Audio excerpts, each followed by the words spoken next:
तर सोलापूरच्या बार्शी नगराध्यक्षपदी भाजप उमेदवार विजयी झालेत। बार्शीतील दणदणीत विजयानंतर देवेंद्र फडणवीसांकडून माजी आमदार राजेंद्र राऊत यांचं अभिनंदन करण्यात आलेलं आहे।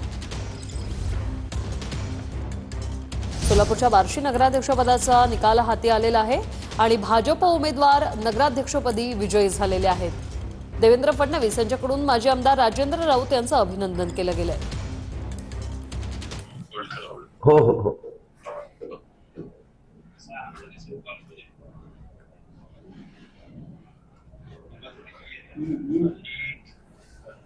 भाऊ अभिनंदन। हो बरे साहेब बरी पत्रकार पण आहेत साहेब, बार्शीकरांचं पण अभिनंदन करा साहेब। 46 मतांना नगराध्यक्ष आले आणि सत्ता पण आली साहेब। वा वा वा, बार्शीकरांचे अभिनंदन आणि राजाभाऊ राऊतांचं विशेष अभिनंदन।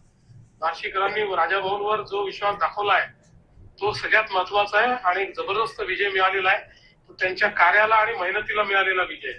खूप खूप अभिनंदन। हो साहेब, हो साहेब, धन्यवाद बार्शीकरांचे। हो साहेब, हो साहेब।